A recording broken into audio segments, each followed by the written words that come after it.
trying to find a quiet spot where I can set the camera up and tell you about what's going to be in this video. I'm definitely getting vibes of Jurassic Park and velociraptors around here anyway. Alright, I think this might be our spot. Thanks for joining me, guys. I know it's been a long time between videos. I've been doing a fair bit of stuff since the last one, which I'll talk to you more about in upcoming videos. I've actually got quite a few videos in the pipeline, some that I've filmed and some that I'm planning to film over the next few months. So if you haven't subscribed already, probably a good time to do that now. The reason I've made this video is because it's actually a follow-up from the last one, which was the Bluetti EB3A review and the PV200 solar panel. Bluetti was very happy with that, and it certainly generated a lot of discussion. And they wanted me to put their bigger PV200, the 200 watt solar panel, through its paces and see what I could do and make a video about that as well. I said, love to, guys, but I'm currently overseas and I'm going to be here for a while. But I've got a solution. A mate of mine, Zak, who lives in Melbourne, mad keen four-wheel driver. He's actually got his own channel on YouTube as well. He's been talking for a while about upgrading the solar on his Ranger. He's got some panels on the roof of his rooftop tent, and he's recently done a Simpson desert trip, and he's found when he has a fridge and a freezer, like two different fridge units in his car, what his current setup just isn't enough grunt to keep them both going. So he's been thinking, well, will I get more solar panels? Will I get bigger solar panels? Or maybe I'll just get a portable one. I said, well, here, I'll take this PV200 out for the weekend and see if it will work for you. Maybe it's a solution you're looking for. And while you're there, make us a video and then I can put it on the channel. So that's what we've done. He went out about a week and a half ago and spent the weekend with his girlfriend Winona, and they've basically put it through its paces. That's about all I'm going to say about it. I'm going to leave him to tell you how it went. I'll tune back in at the end of the video and tell you a little bit more about what I've got coming up over the next few months. This is the PV200 by Bluetti.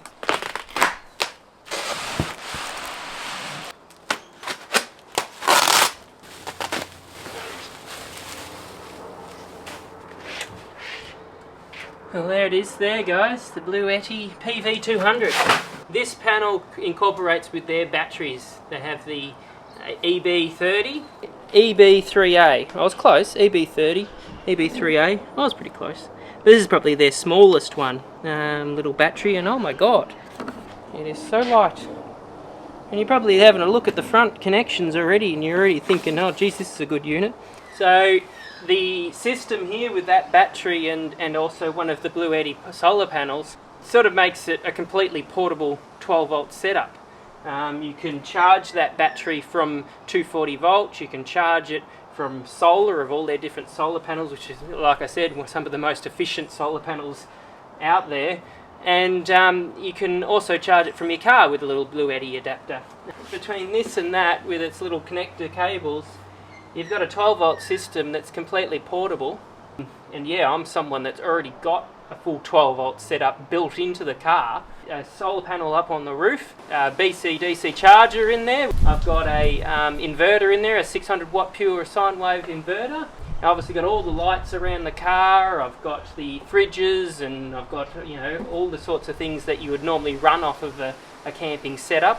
When we go away on big trips for a good, couple of weeks or something like that, we usually end up taking two fridges with us. We have the fridge in that we just have as a regular fridge, and we have another one in the back of the car that we usually have turned up a lot higher as a freezer. Now the 12 volt setup I've got built into this car cannot deliver enough power when the car is not running for those two fridges. This particular panel, and as all of Bluetti's panels, you don't have to use with their batteries. Although they work very well with their batteries, you can actually use these with an existing setup as well. Now I've gone out and bought some adapters, and most of them I've all gotten from JCar Electronics. My thoughts are here that I could plug this into the car and charge that second battery that's in the car with the panels on top. So I've got the panels on top plus the Bluetti portable solar panel to keep that extra charge in the car for that extra fridge that's drawing. Both had big days at work. It's Friday, we're knocked off, or late, and we're heading to camp. Be camping along the Glenburn River, and this is what we've got. Stuck in traffic, we're moving very quickly. We should be at camp by about 9 PM, we think. If you're wondering why we're on Exhibition Australia's website and page, it's because I've actually gotten contacted by Steve. He thought that me and Winona would be the best two to test out the Bluetti PV200 solar panel. I guess, well, he said to me that me with my mechanical knowledge and also my knowledge in technology and electronics and that, I'll probably do a better job at it than he would. His words, not mine. Yeah, Wayne's got a lovely fire here. Thank you, Wayne. We'll have a look, see if this actually charged on the drive.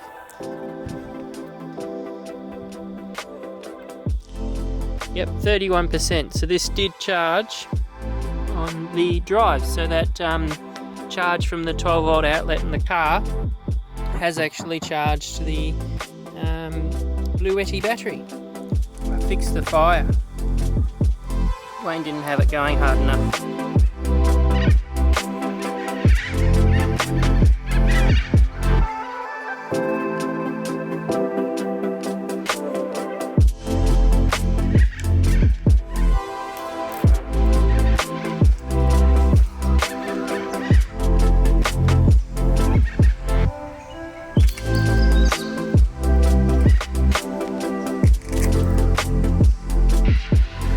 Any charge notes? Oh, let's check it out. Well, there's not much sun. No, it's still behind the trees. Nah, it's just flashing input. It's not enough. So it's gonna have to have the sun rise a bit further. Yeah, it's not getting anything. Not yet. So it'll have some input soon once the sun comes up properly. At the moment I'll run my fridge off of it rather than running my fridge off of the battery that's in the car. I might as well run the, you know, I've almost got 50% here. That actually charged from the car, the whole 47%. That was the drive here, and it must have kept on getting a little bit more charge overnight because I did leave it plugged into the car. So it must have drew a little bit because the battery was nice and healthy from the drive. I mean the car battery is nice and healthy from the drive, so it probably drew a little bit more. But yeah, so that 47%, because it was 0 when I left home, is from the drive. We might as well use that to run the fridge, and then the battery in the back's not going so hard. Because I'd say running overnight I had both the fridges on my battery in my car. So now that there's solar, I've got the PV120 on the roof of the car helping charge the battery in the back of the car, and I've got the PV200 charging the Bluetti EB3A. Between the two solar panels, the one that's the Bluetti PV120 and also the solar panel that's built onto the car, we're getting 0.2 of an amp from basically not much sunlight.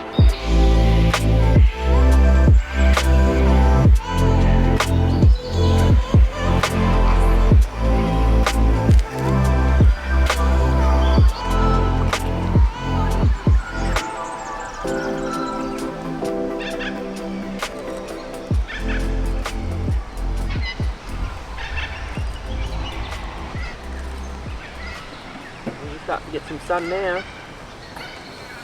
Need to go over and have a look at what those panels are doing. A little bit of sun, it's not completely in the sun. 45 watt. So this thing's measuring it in watts and the other one's measuring it in amps. So if that's getting, oh yeah, that was at 36 watts. It's jumping all over the place at the moment. But let's just say it's 36 watts. At 12 volt is 3 amp. Quick calculations, very easy. So if that's getting 3 amp just from the 200 watt panel, we are getting 5.7 amp in here from the two panels. Bear in mind the Bluetti 200 at the moment is not really in the sun. I mean the panel's not all in the sun, is it, Wayne? No. But that's the maximum length of this cable that they supply with it. Winona always makes sure the fire is properly out.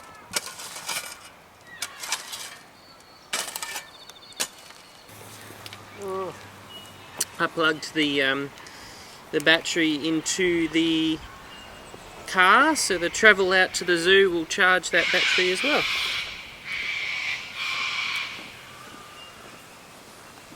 And I've left my freezer plugged into the battery as well. Not into the car battery, into the Bluetti battery.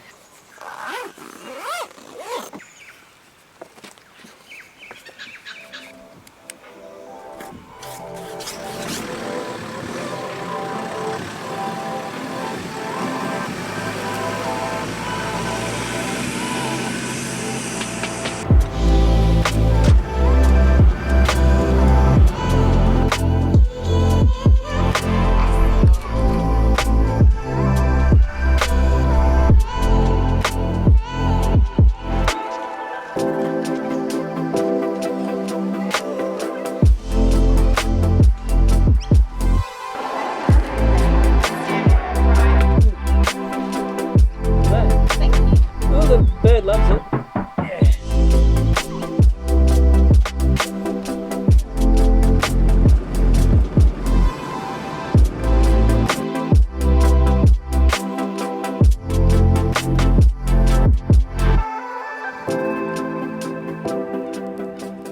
See, because it's made out of fabric, it won't scratch your car. That's another good reason why it's made out of this stuff. And it's soft too. That's actually cushioned in there. So being able to plug in under there and then charge my existing system in the car is a really good thing. It's why I was looking for a panel like this. And I believe with what I'm seeing, as long as I bring this out every day, while we're away camping, I could actually use this to keep enough charge to run the 2 fridges in my car. And I currently am getting 3.6 amps out of it, and I'm not pointing at the sun. The sun's over there. The panel's pointing, I don't know, there, there, there, and there. Obviously if I pointed this directly, because we're actually getting some nice sun now that we're warmed up in the day. If I pointed this directly at the sun, it would get a lot more charge into it. The construction of this is like a fabric, and it's quite a thick fabric on the outside of this.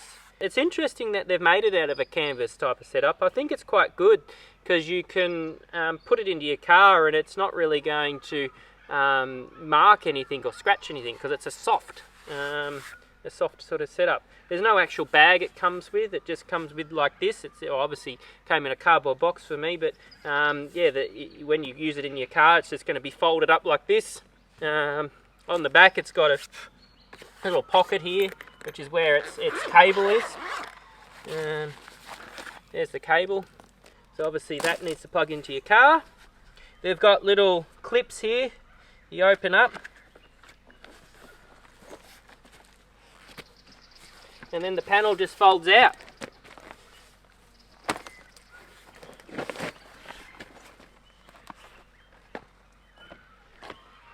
On the back, there's little feet. I might turn it around so you can see. So on the back, there's these little feet, which just Velcro on, and so that's yeah, if you really wanted it not tilted much. You've got adjustments here, and it even tells you what degrees it'll be if you put it on there. So if I connect it onto that one there, obviously that makes it tilt a lot more. Like that. The other one. Like that. And there's the other foot. Simple as that. Not very hard to set up. You can actually cover part of the panel. So say you went away on a walk and part of the panel ended up in the shade, that rest of that panel there would still bring in a charge. Some of the more cheaper panels, which I'm about to get technical with you, if they're wired in series, which this one is not, if you cover half the panel in shade or something like that, then the panel actually stops working. See, with this, the way that this is wired, which is in parallel inside this panel, these panels that are out here in the sun will still bring in the maximum amount of power into the battery. Some people like their rather than using the fire or their gas stoves, they like to use the induction stoves, which, yeah, you would need to start probably at a 1500 watt or 2000 watt or 2200 watt battery at least to run one of the induction cooktops, depending on what size cooktop you went. Obviously each one of the cooktops or whatever appliance you buy, you might be a hairdryer, they have written on the side of it how many watts they'll take, and you need to make sure you buy a battery that's at least that amount of watts, if not more. Obviously more means it'll run it very easily. If you've got anything in your setup that's got either a heating element or a motor in it, then they're the big powers. Things like chargers or fridges or things like that, they're a lesser power. So obviously like a laptop charger, it might take 36 watts. So things like that. My camera chargers, they take about 30 watts or something when I've got both batteries on charge. If you're just charging little batteries and things like that, you really don't need the big wattage power. The Bluetti solar panel, the PV200, equipped with maybe the Bluetti 1000 watt battery, is probably, I reckon, the ultimate setup if you wanted to try and not have anything built into your car, and just run fridges and things like that. The Bluetti 1000 watt and plus their 200 watt panel would be something I'd recommend to people. Two fridges in my car. Got this one here and this one over in the back of the car here. Getting 39 watts in from that solar panel. It's putting out 29 watts to my fridge. The ones built onto your car are great for things like you don't have to go out and set up a solar panel. It's always charging wherever you've got it. You normally don't want to set up your car in the direct sun. You're more likely to set it up in the shade because you don't really want it to get all hot and all of that. So then your panels that are bolted onto your car are never going to bring in the great amount of charge. So with a portable solar panel, you can move it and put it at the right angle. As the sun slowly comes over you throughout the day, you can adjust it and make sure it's getting 100% charge the whole time. I figured out how to fold out the panel the easy way. The way I folded it out earlier was probably the harder way. I'll show you how to do this. So obviously undo your two clips, and then you have a look at the back, undo your zip, take out your cable. You can zip that back up if you want, you don't have to. But before you start folding it out, undo your strap and put it to whatever size you want, or whatever angle you want, I should say. You might want that one, you might want that one, whichever. But I'll say I want that. So now what I do is I grab my panel and I might go this way because it's going to fold out that way. I put this down and it sits there like that.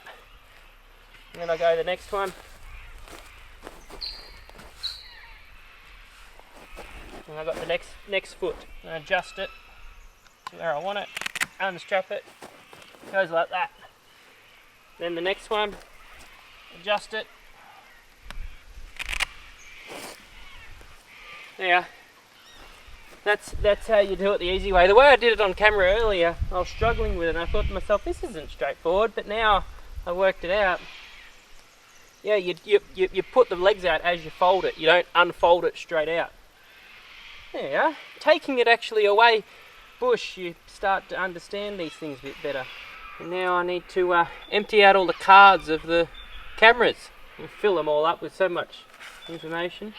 So all our cameras got flat batteries and full cards, and I need to sort it out and get all the video editing done. And what better place to do it than on the side of the river here in lovely sun. Thing to find with this, you really need to pay attention to the screen. You've got AC and DC on at the moment. If I press that, DC goes off and my camera stops charging. I press this, DC comes on and it starts charging. And you really got to pay attention to the screen. There's such a small little thing down the corner there, but if you don't see it, then you know it's not on. So the AC is what's charging out of this. This is the AC port. You can use that button to turn it on. And this here is all DC. So you need to make sure that DC's on to be able to see that all of these get output. Because this goes into like a standby, this screen. When you don't press anything, it just goes out. And then you press any of the buttons here, like the AC or the DC, and it'll light up the screen. But it won't switch on the power until you press it a second time when the screen's on, and you'll see it come up in the corner. Interesting. It's fooled me a couple of times. You know, if you're pulling big power, you need bigger batteries and bigger panels. If you only need to run small stuff like charging your cameras and laptops and things, then go the small little battery with a small little panel. As simple as that. No need to get auto electrics involved to install stuff to your car. No need to get all confused about what inverter or what, you know, DC charger and what stuff I need to get in my car. How do I wire it in? Oh, I've now got a flat starter battery, I'm stuck out in the middle of the bush. None of that anymore. And there's one last final test we got to do, Nones. What's that? I need you to help me with it. What's the test? Well, it's hidden inside the freezer. You want to come over and have a look? One more very important test that we need to do, Nones. Which I thought we better, if we're bringing a freezer away, we better put something very special in it. Do you want to have a look? Yeah. Go on.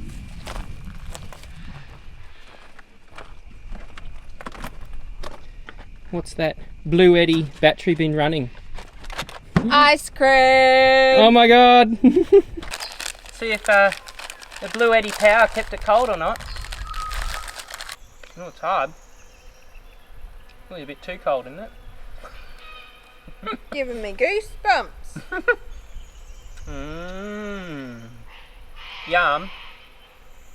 Well, I think Zak's done a pretty solid job there of putting it through its paces, and I'm pretty certain that he's convinced that it's going to be the solution that he's looking for to sort of supplement the 12-volt system that he's already got. Obviously, it's perfect for recharging the portable power stations like the EB3A and all of its bigger siblings.